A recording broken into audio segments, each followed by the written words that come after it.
योपाकरोतं प्रवरं मुनीनां पतंजलिं प्राञ्जलिरानतोऽस्मि। हम लोग पतंजलि योग सूत्र पर कर रहे हैं, प्रवचन हो रहा है, उसका हम अध्ययन कर रहे हैं। पहले सेशन में जो हुआ था तो हमने थोड़ा सा रिवाइज़ किया था, जहाँ तक हुआ था हमने उसको थोड़ा सा रिवाइज़ किया था। और उसमें खास करके हम जब आए हैं, अभ्यास वैराग्य की बात चल रही थी।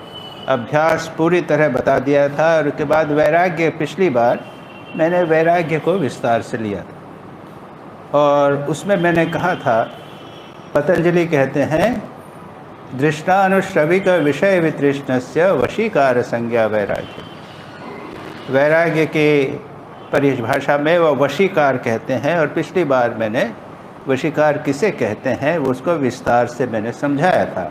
मास्टरी यानी विषयों के बीच में रहते हुए भी व्यक्ति विचलित न होवे, उसको कहते हैं वशीकार। और जब मैं ये सोच रहा था तो मुझे लगा कि आपको एक जैन कहानी सुनो। और एक जैन आचार्य हो गए हैं स्थूलभद्र। ये संभवतः राजा नंद के समय की बात है। और उस समय ये स्थूलभद्र और श्रेय के दो भाई थे। इनके पिता प्रधानमंत्री थे, राजा नंद के उसमें प्रधानमंत्री थे। और इधर स्थूलभद्र तो उनके बड़े लड़के थे, तो प्रधानमंत्री का पुत्र प्रधानमंत्री आगे चल के बनेगा, तो उनको सारी ट्रेनिंग दी जाती थी। और प्रधानमंत्री बनेंगे तो उनको सब आर्ट्स भी जानना चाहिए, साइंस जानना चाहिए, संगीत जानना चाहिए, नाट्य कला जानना चाहिए। तो एक वहाँ पर एक युवती थी, वेश्या जैसी थी, कोशा नाम की, अत्यंत सुंदरी थी। और ये साहित्य, आर्ट, नृत्य, संगीत उसकी विशारद थी और एक एकेडमी चला रखी। तो स्थूलभद्र को कहा गया कि आप वहाँ जाके ये आर्ट, साइंस, आर्ट जो है वो संगीत है, इसकी ट्रेनिंग लेके आओ। स्थूलभद्र वहाँ गए, लड़के थे, युवक थे, और दोनों कोशा और स्थूलभद्र एक दूसरे को देखकर प्रेम में पड़ गए। और कथा इस प्रकार की आती है कि वो ऐसे प्रेम में पड़े कि 12 वर्ष तक उसके पास रहे, वो घर भूल गए। इधर एक षड्यंत्र में उनके पिता की मृत्यु हो गई। तो राजा नंद ने कहा कि भाई इनका पुत्र कौन है? तो उनके दूसरे पुत्र थे श्रेयंक। कहा कि तुम भाई प्रधानमंत्री बनो, क्योंकि भाई मेरे बड़े भाई तो अभी जीवित हैं, उनके रहते हुए मैं कैसे प्रधानमंत्री बनूं? क्योंकि हम तो जानते नहीं कि कहाँ है, कि वो कोशा के यहाँ पे हैं, कि बुलाओ। बुलाने भेजा गया। अब ये घबराए, उनको पता नहीं, कोशा से उन्होंने कहा टाटा, अब जाए भाई, अब मुझे दंड मिलेगा, मैंने अपने सारे कर्तव्यों को भूल भाल गया हूँ, अब मैं जा रहा हूँ, विदा कर। जब आए तो पता चला कि पिताजी की मृत्यु हो गई है और षड्यंत्र के द्वारा हो गया है, और इनको कहा गया है कि तुम प्रधानमंत्री बनो। बड़ा मुश्किल, ना नहीं कह सकते, ना कहो तो मृत्युदंड हो गए, और वो प्रधानमंत्री बनना नहीं चाहते। सारी षड्यंत्रिक बात सुनने लगे। तब उन्होंने कहा कि मुझे समय दीजिए। तो ठीक है, वो एकांत में जाकर चिंतन करने लगे, सारी बातें चिंतन की। एक ही उपाय से बच सकते हैं, अगर वे सन्यासी बन जाए। सन्यासी को फिर ठीक, जाओ, संसार छोड़ दिया तुमने, ठीक है, तुमको राज्य में पढ़ने की आवश्यकता नहीं, दंड भी नहीं चाहिए। सोच साच के उन्होंने राजा के पास जाके कहा कि मैं तो सन्यासी बनूं। ठीक, अब राजा कहे, जानता है कि ये तो कोशा के यहाँ जाएगा, देखा जाए। तो वो ऊपर से राजा देख रहा है, इधर कोशा का घर मकान न पड़ता है, उधर साधु बाबा सन्यासी उनका डेरा है। वो देखा कि वो सन्यासियों के डेरे पे चले गए और जैन साधु बन गए। अच्छा, 1 साल हुआ, चातुर्मास में बड़े बड़े तपस्वी सन्यासी। तो एक साधु कहता है कि मैं शेर का जो गुफा है उसके सामने 4 महीने रह के तपस्या करूँ। ऐसे सन्यासी, ऐसा तेज, तपस्या का तेज। दूसरे ने कहा कि मैं नाग सर्प की बांबी के सामने, उसका जो बिल है उसके सामने मैं रह के तपस्या करूँ। ऐसे 2, 3, 4। स्थूलभद्र से पूछा गया, उसने कहा कि मैं कोशा के घर जाके चातुर्मास करूँ। तथास्तु, जाओ। गुरुजी ने अनुमति दे दी। ये पहुँचे कोशा के यहाँ। कोशा तो बहुत खुश होकर जानती थी कि मैं तो जानती हूँ कि तुम मेरा बिना नहीं रह सकते। देखो मैं सन्यासी हो गया हूँ। जिस कमरे में हम भोग करते थे उनकी चीज़ें सब हटा दो, पलंग वलंग सब हटा दो, बिल्कुल खाली कर दो। मैं अपना आसन लगा के वहाँ पे बैठूँगा, तुमको जो करना हो सो करो, लेकिन मुझे स्पर्श नहीं करना। कि ठीक है, कोई बात नहीं। तो कोशा तो एक्सपर्ट, टेम्प्ट करने वाली। अब वो वहाँ पे बैठ गए। अब कोशा ने प्रलोभन करने के जितने उपाय थे सब कर डाले, लेकिन इनके मन में जरा सा भी विकार उत्पन्न नहीं हुआ। विकार है तो सति विक्रियन्ते न चेतांसि येषां स एव धीरः। यह है कुमार संभव, कालिदास का कुमार संभव, जिसमें भगवान शिव की स्तुति है और उसमें जब अपने कार्तिकेय का जन्म है उसका सब काव्य है। और उसका पहला वाला पोर्शन याद नहीं आ रहा है मुझे, लेकिन ये 2 लाइनें हैं वो बार बार बुक कोट करते हैं कि विकार का कारण होते हुए भी जब किसी के मन में विकार नहीं होता, उसी को कहते हैं धीर। धीर है ना, धीर शब्द के, इसके कई, धीर शब्द के कई व्याख्या की गई है, वो खीर है, धीर। तो शिव जी को पार्वती जी चाहते हैं, उसके लिए प्रयत्न कर रहे हैं, कितना सब कर रही है, लेकिन शिव जी के मन में किसी भी प्रकार का विकार नहीं हो रहा है। ये हुआ धीर, ये हुआ वशीकार वैराग्य, और यही हुआ स्थूलभद्र के जीवन में वशीकार वैराग्य। 4 महीने बीत गए, कोशा के जीवन में परिवर्तन आ गया। ऐसे तपस्वी और ऐसे पूर्ण रूप से वैराग्य में प्रतिष्ठित व्यक्ति के सामने वो क्या होगी बेचारी, उसके जीवन में वैराग्य आ गया, उसके जीवन में परिवर्तन हो गया। जब वे गुरु जी के पास पहुँचे तो दूसरे व्यक्ति भी गुरु जी के पास गए थे। तो गुरु जी ने पहला व्यक्ति जो सिंह के गुफा के सामने था, तो जो आए तो गुरु जी ने बोला दुष्कर तप, आपने कठिन तप किया है। सांप की बांबी के सामने उसको भी कहा दुष्कर तप। लेकिन जब स्थूलभद्र आए तो वे अपने आसन से उठे, 5 कदम आगे बढ़े, अति दुष्कर तप, अति दुष्कर, अत्यंत दुष्कर आपने तप किया है, कठिन तप किया है, उनका करके स्वागत किया। ठीक है, अब आगे चलें थोड़ा सा। ये तो वशीकार संज्ञा वैराग्य की घटना बताई, लेकिन थोड़ा और कहें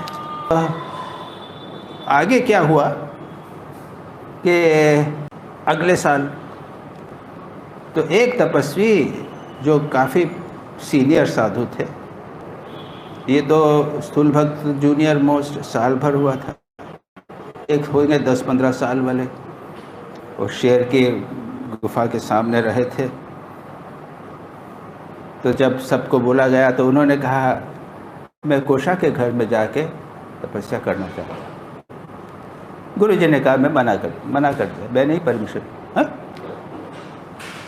वो एक अभी के बच्चे को आपने परमिशन दे दिया, मैं इतना सीनियर साधु हूँ, मैं शेर की गुफा के सामने रहा हूँ और आप मेरे को मना कर रहे हैं कि तुम्हारी जो इच्छा करो, मैं आज्ञा नहीं देता, मैं तो जाऊँगा।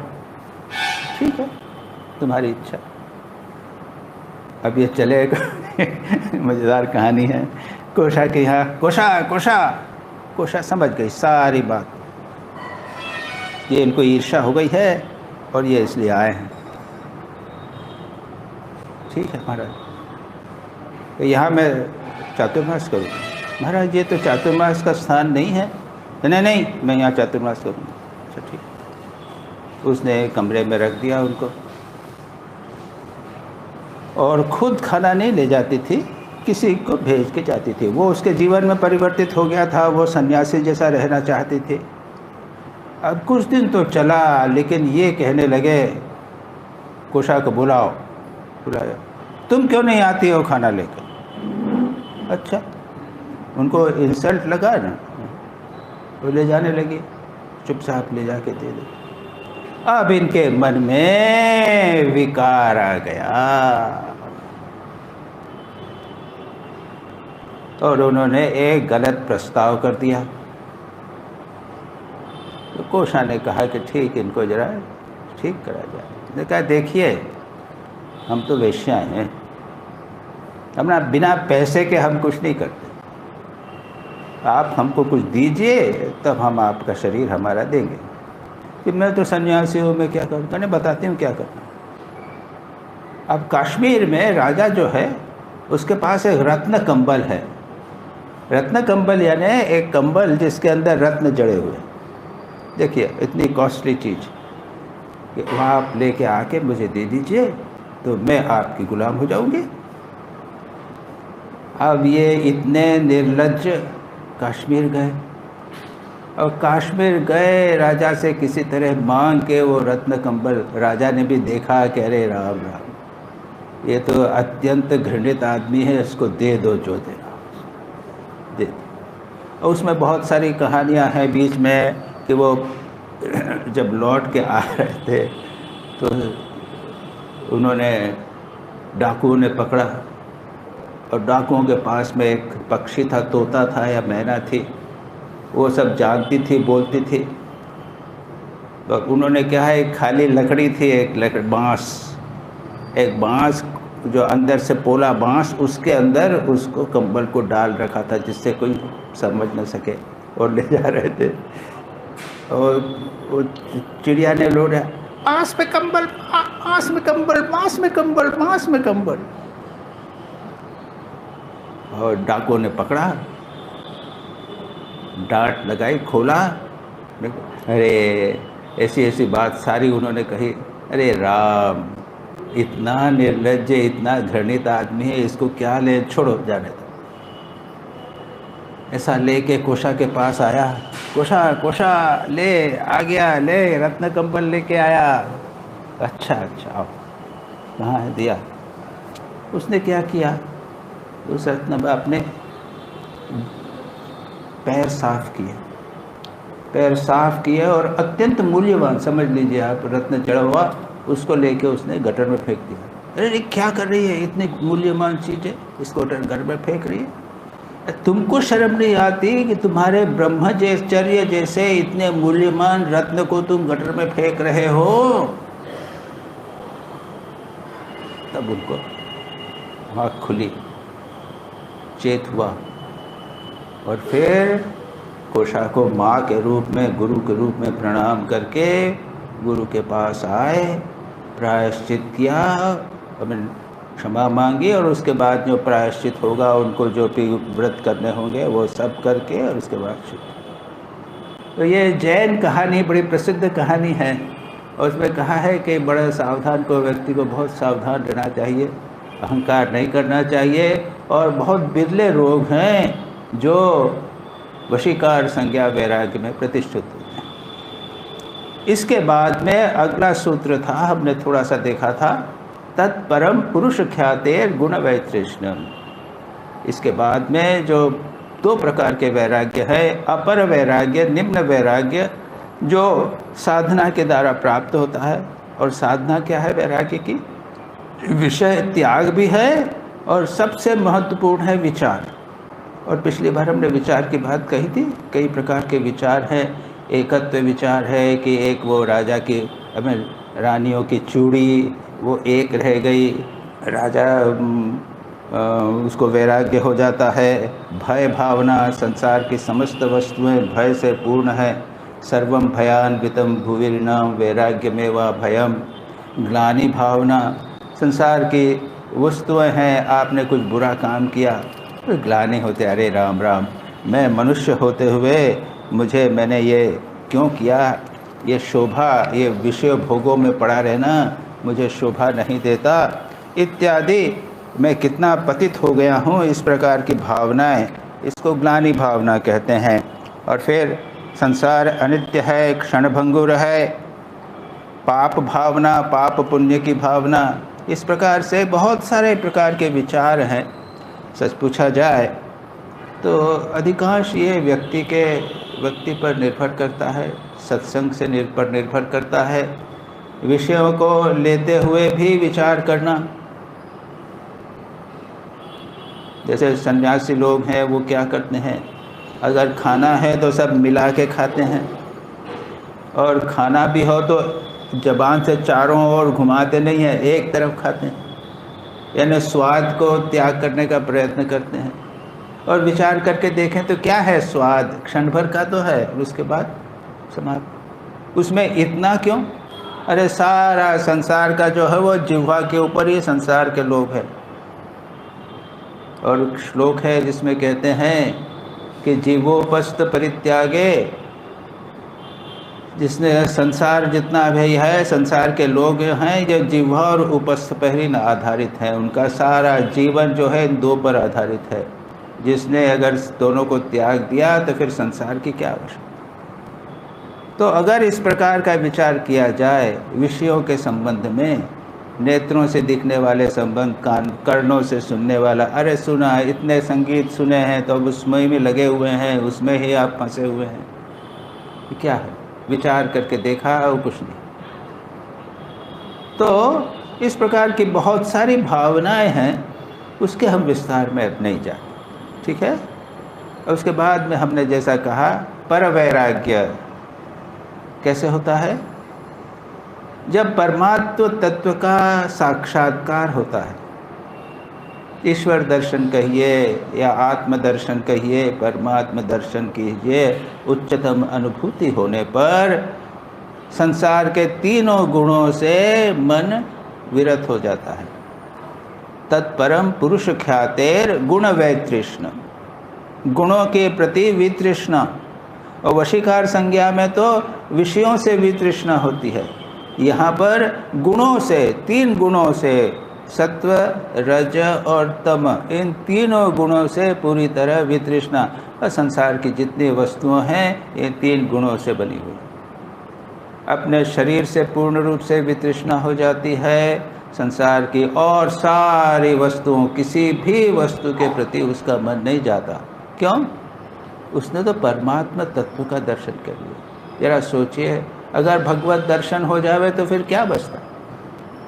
भगवान तो आनंद घन है ना, जिसको ईश्वर दर्शन हो जावे वो तो आनंद स्वरूप हो जाएगा। जिस संसार के छोटे मोटे भोग से हम थोड़ा सुख प्राप्त करते हैं, वह सुख उसके लिए पूर्ण रूप से स्वाभाविक हो जाता है, कई गुना अधिक उसको ये सुख हो जाता है। तो ये दूसरा श्लोक सूत्र तो छोटा ही है, जिसमें कहा गया कि पर वैराग्य, जिसे हमने कहा, अन्यथा तो बाकी आपको स्वाभाविक करते ही रहना पड़ेगा। वैराग्य में वशीकार, वैराग्य में प्रतिष्ठा के लिए प्रयत्न करता ही रहना पड़ेगा। अच्छा, इसके बाद पतंजलि कुछ दूसरे विषय पर जाते हैं। दूसरा विषय क्या है? सूत्र के अनुसार, वेदांत अपने पतंजलि योग सूत्र के अध्याय के अनुसार इस समाधिपाद इस अध्याय का नाम। और शुरू में ही कहा, क्या कहा? चित्त वृत्ति निरोध है ना, यही कहा था ना, योगस चित्त वृत्ति निरोध। चित्त की वृत्ति निरोध होने पर क्या होता है? समाधि होती। और अगले सूत्र में 17वां सूत्र में कहते हैं, सीधे समाधि पे आ गए। वितर्क विचार आनंद अस्मिता रूप अनुगमात संप्रज्ञात समाधि और तत् विराम प्रत्यय अभ्यास पूर्व संस्कार शेषो अन्य। 4 प्रकार की संप्रज्ञात समाधि बताई और अन्य यानी एक प्रकार की असंप्रज्ञात बनाई।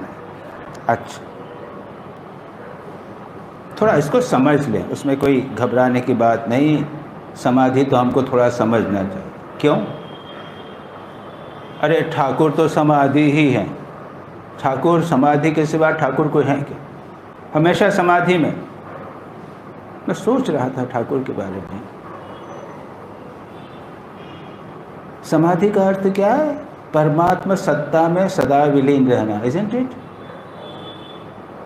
अब सब कुछ बाहर जगत छोड़ दिया और वो एक चैतन्य सत्ता में विद्यमान, परमात्मा सत्ता में, प्योर कॉन्शियसनेस।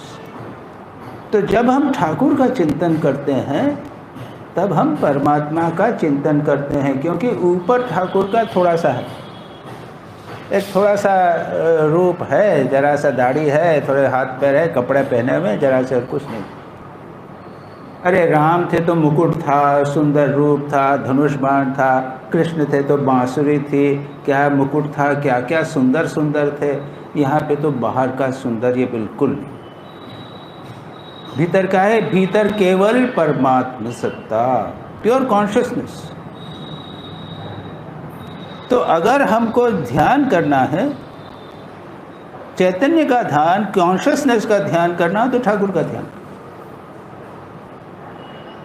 आप यतीश्वरानंद जी की पुस्तकें पढ़े, how to seek God, meditation and spiritual life, उसमें आप देखेंगे is always talking of consciousness. Meditate upon consciousness, चैतन्य का चिंतन करो। जब कभी उनको देखेंगे हम, कोई भी उनका पढ़िए तो कॉन्शियसनेस कॉन्शियसनेस कॉन्शियसनेस। उनके लेटर्स, पत्र हैं। शारदा प्राणा एक माताजी थी, उनका शरीर चला गया, हमसे काफ़ी सीनियर थी, शारदा मठ की सन्यासिनी थी। उनके लेटर्स मैंने देखे यतीश्वरानंद जी के। कॉन्शियसनेस, परमात्मा कॉन्शियसनेस का चिंतन करो। मेरा चिंतन मत करो, मैं शरीर नहीं हूँ, ऐसा मत सोचो। मैं शरीर नहीं हूँ, मैं कॉन्शियसनेस हूँ। श्री रामकृष्ण को कॉन्शियसनेस सोचो। नहीं कर सको, ओके, तब श्री रामकृष्ण के रूप का चिंतन। तो यहाँ पर क्या कहा गया है? ये समाधियों की चर्चा की गई।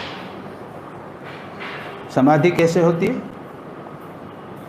पतंजलि योग सूत्र के 3 अध्याय में विभूतिपाद में पहले सूत्रों में ही समाधि का वर्णन आ जाता है। ये पहले है देशबंध चित्तस्य धारणा। धारणा, ध्यान, समाधि। समाधि के पहले की 2 सीढ़ियां हैं, धारणा, ध्यान, समाधि। देखिए, मैं इसलिए ये ले रहा हूँ कि हम लोग सब ध्यान करते हैं ना, थोड़ा इसको समझ लेना चाहिए कि ध्यान किसे कहते हैं और ध्यान करना तो कैसे करना इत्यादि। पहली स्टेज है देशबंध चित्तस्य धारणा। धारणा करो। धारणा यानी क्या? मन को एक स्थान में बंद करो। देशबंध कहाँ? हृदय। गुरु जी कहते हैं ना, आप लोगों को तो दीक्षा हुई है, बताया गया होगा कि हृदय में अपने इष्ट का ध्यान। हृदय में सोचिए कमल है एटसेट्रा। तो ये क्या है? एक देश। या कुछ लोग कहें कि यहाँ पे, मैं जानता हूँ एक साधक, वो करते करते उसको यहाँ होने लगा, तो उसने जाकर निर्वाणानंद जी से पूछा कि महाराज यहाँ पे होने लगा है, मेरे को तो यहाँ करता था बहुत सालों तक, अब यहाँ हो गया। या ठीक है, कोई बात नहीं, लेकिन अब यहाँ से चेंज नहीं होना चाहिए। एक स्थान के मन को एक स्थिर करो। ये स्थिरता, मन की स्थिरता के लिए आवश्यक है कि एक ही स्थान पर मन को स्थिर करें। देशबंध चित्तस्य। उसके बाद में ध्यान क्या है? तत्र प्रत्यय एकतानता ध्यानम। तो हमने हृदय कमल में मन को एकाग्र कर लिया। अब कहते हैं कि यहाँ पर एकतान प्रत्यय। एक प्रत्यय यानी क्या? एक रूप या एक आइडिया, एक विचार, एक ध्वनि, इसको कहते हैं प्रत्यय। Content of consciousness. जो मन में विचार इत्यादि उठे, विचार, राम नाम उठे या रूप उठे या विचार उठे, भावना उठे उसको यहाँ पर सोचो। ठाकुर का रूप, ठीक है, हृदय कमल है, उस पे ठाकुर के रूप को रखकर उसको एक तानता, 1 मिनट आया चला गया, 1 मिनट आया चला गया, ये होता है ना हमारी तो परिस्थिति ये है। उसको बराबर बनाए रहो, प्रत्यय एक तानता, कंटिन्यूसली बना, इसको कहते हैं ध्यान। ये हम सब करते हैं, इसलिए मैंने कहा कि इसको ले लिया जाए, थोड़ा सा आइडिया हो जाए। तदेव, अब समाधि, तदेव अर्थमात्र निर्भाषा स्वरूप शून्यमिव समाधि। वहाँ पर क्या होगा, वहीं पर क्या होगा, अर्थमात्र, आप जिसका रूप का ध्यान कर रहे हो वो रूप नहीं, वह उसका अर्थ जो है, उसका जो भाव है, उसका जो स्वरूप है वह रहेगा, और स्वरूप शून्य विव, और आप भूल जाएंगे कि आप ध्यान कर। स्वरूप शून्य इव, इव मानो, उदाहरण के लिए लीजिए गाय, गाय, गाय शब्द है, उसका अर्थ है, एक जानवर होता है ऐसा ऐसा ऐसा, शब्द, अर्थ और ज्ञान। शब्द होता है, अर्थ होता है और ज्ञान। बच्चे को अर्थ समझा दोगे, समझा देगा, अर्थ समझाएगा, लेकिन ज्ञान नहीं हुआ। गाय, गाय का अर्थ समझ लिया, लेकिन गाय को हम देखेंगे, उसको पास जाएंगे, छुएंगे, पता लगाएंगे कि इसके दूध से हम, अच्छा ये गाय का अर्थ है, तो अर्थ तक नहीं जाना है।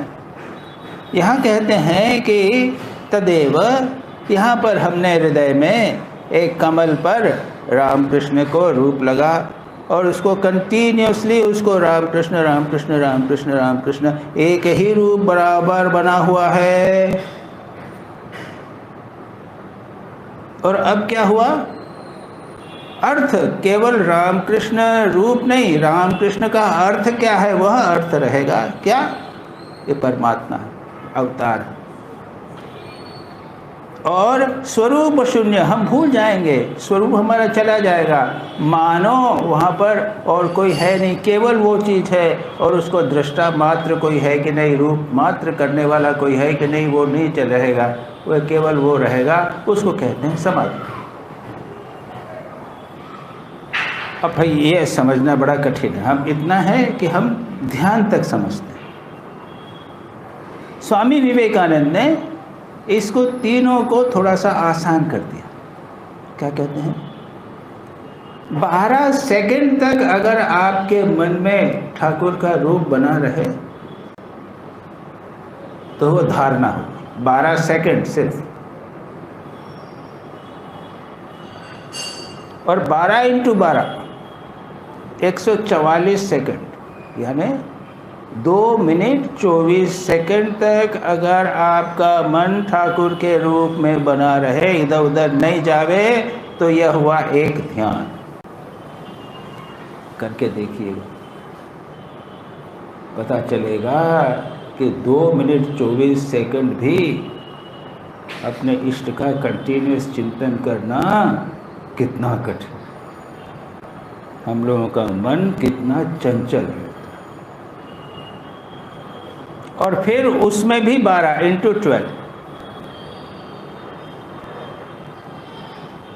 तो 2 मिनट 24 सेकंड, उसमें आप जो गुणगुना कर दो 12 का, 12 दूना 24, करीब करीब आधा घंटा, आधा घंटा तक केवल अगर ठाकुर का रूप बना रहे तो वह हुई समाधि। तो जो हो, यहाँ पर ये 4 प्रकार की समाधियाँ बताई गई हैं, इनको सवितर्क समाधि कहते हैं, क्योंकि ये विषय है समाधिपाद, अध्याय समाधिपाद है। ये बीच में बड़ी ऊंची बात आ गई है, लेकिन पतंजलि अपने नियम अनुसार चल रहे हैं। अब ये 4 प्रकार की समाधि थोड़ा सा हम समझ लें, जल्दी से चले लें, इतना आसान नहीं है ये चीज़। वितर्क, विचार, आनंद, अस्मिता, ये 4 प्रकार के नाम की समाधि हैं। वितर्क समाधि, जब किसी स्थूल विषय पर हम ध्यान लगाएं, एक ग्लास पर ध्यान लगाएं, एक कमल को ध्यान लगाएं, एक ठाकुर के रूप को ध्यान लगाएं, तो किसी स्थूल विषय पर जब हम ध्यान लगाते हैं तो उसमें लगाते लगाते जब वो 24 मिनट तक या आधे घंटे तक बना रहता है, इसको बोलेंगे सवितर्क समाधि।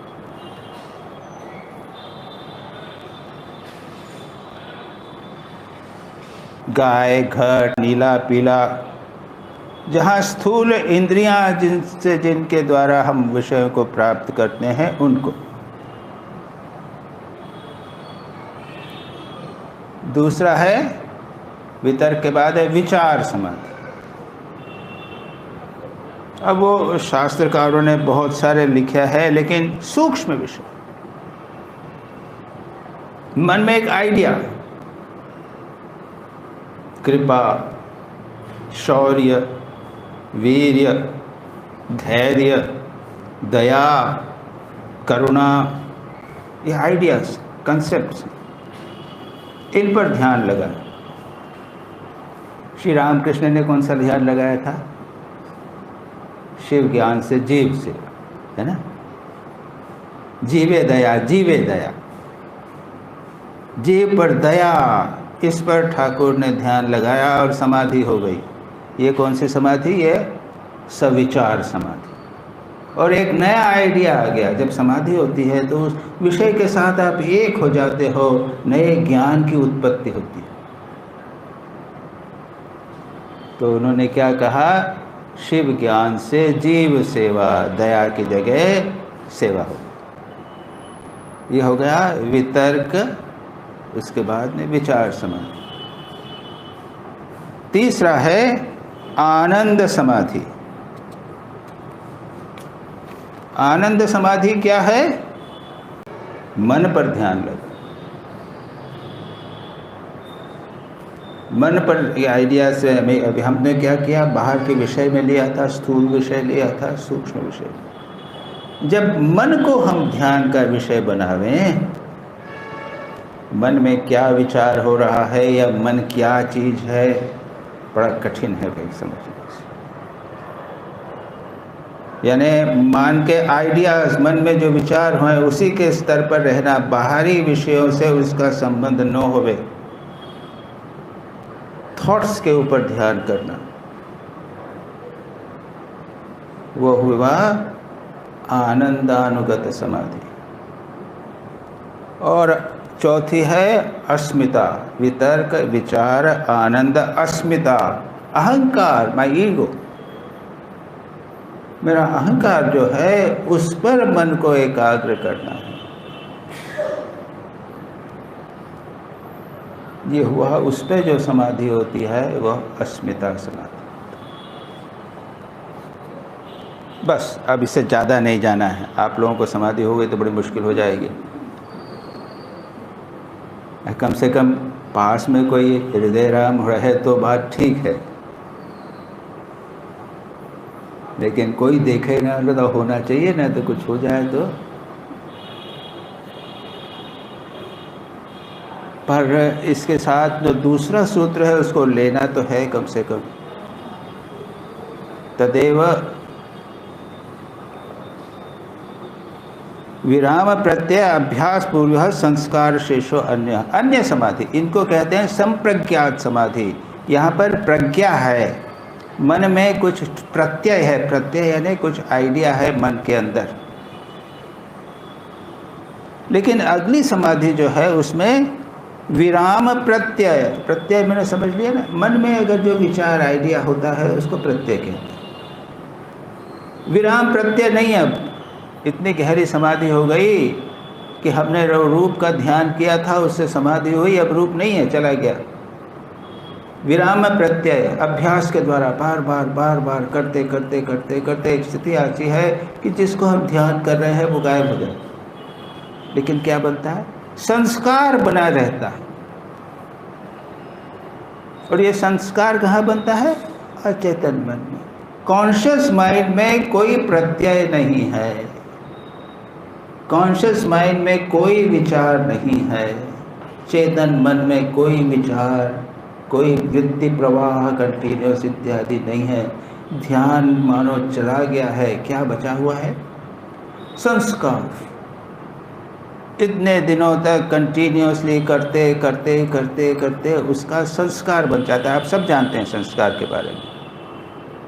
और साधक जो है, योगी है, तो वो भी इतना ध्यान कर रहा है तो उसका संस्कार बनता है।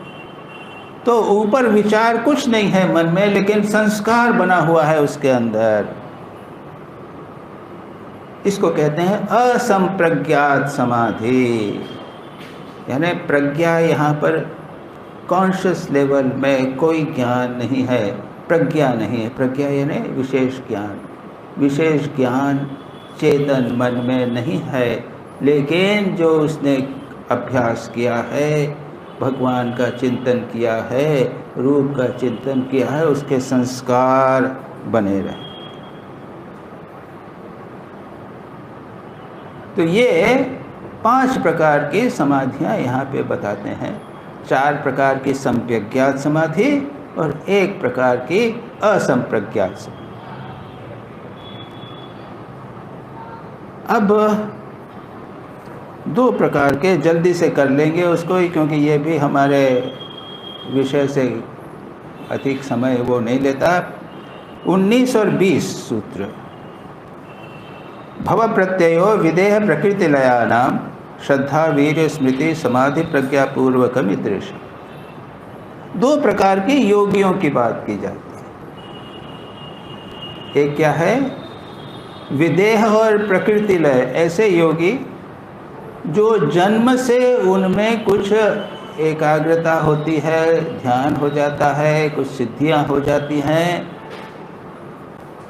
खुद साधना नहीं की। भव प्रत्यय, भव यानी उसके जन्म के पहले। इसके अलग अलग प्रकार की टीका पटी है। ऐसे है 2 प्रकार के होते हैं। विदेह होते हैं, यो मरने के बाद देह चली जाती है, देह से रहित हो जाते हैं, मुक्ति भी नहीं होती है, इधर उधर संसार में अपने अन्य जन्मों में घूमते रहते हैं, अन्य योनियों में घूमते रहते हैं।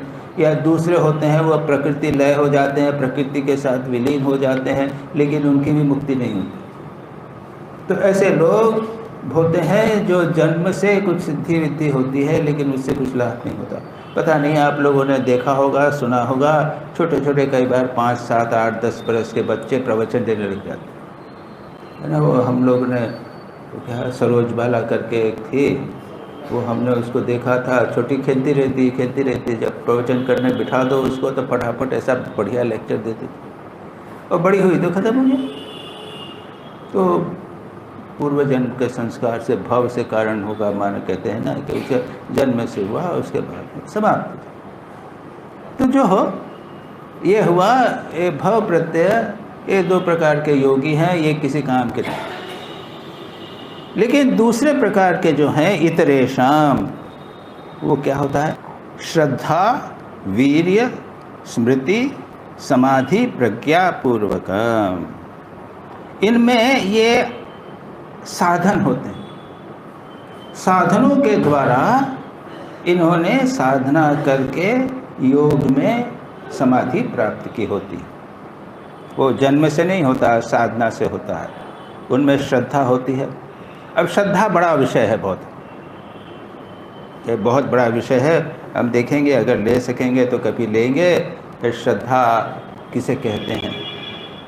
पार्वती हैं, भवानी शंकरो वंदे श्रद्धा विश्वास। पार्वती माँ, पार्वती तो श्रद्धा रूपिणी है। तो उसकी सारी कथा उनको नारद जी और सप्तऋषि जाके कहते हैं कि क्या कर रहे हो तुम, वो शिव जी क्यों पूज रहे हो, तुम तो अच्छे किसी देवता की तुम को करो, शिव जी विष्णु की उपासना करो इत्यादि करते हैं। इतना उसको प्रलोभन देने का प्रयत्न करते हैं, लेकिन वो अधिक बनी रहती हैं। इस प्रकार से उनमें उनको श्रद्धा, नारद ने बोल दिया तो उसमें श्रद्धा कर लिया, गुरु वाक्य में श्रद्धा।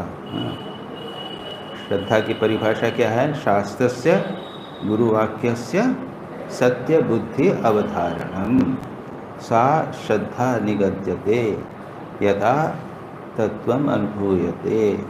शास्त्र और गुरुवाक्य को सत्य रूप से मानना, इसको श्रद्धा कहते।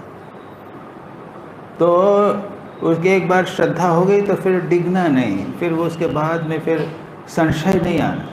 शास्त्र में लिखा है या नहीं लिखा है, बस डाटू महाराज उन्हीं बोले छे, बस ठाकुर बोले हैं कि तो करना है या नहीं करना।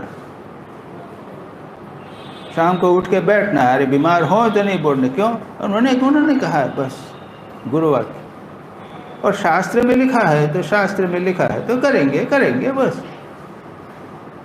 सत्य बुद्धि अवधारणा। उसके बाद क्या है? जिसमें श्रद्धा है तो उसमें फिर वो संशय नहीं आता है, प्रमाद नहीं आता है, जीवन में दृढ़ता आती है, ये सब होता है। श्रद्धा वीर्य, उसके बाद में श्रद्धा तो है लेकिन काम कुछ नहीं कर रहा, ऐसा नहीं। शक्ति, पावर, वीर्य का अर्थ है शक्ति, पावर, लगाओ, यानी काम में लग जाओ, साधना करना है, तीव्र साधना करना है। उसके बाद में स्मृति,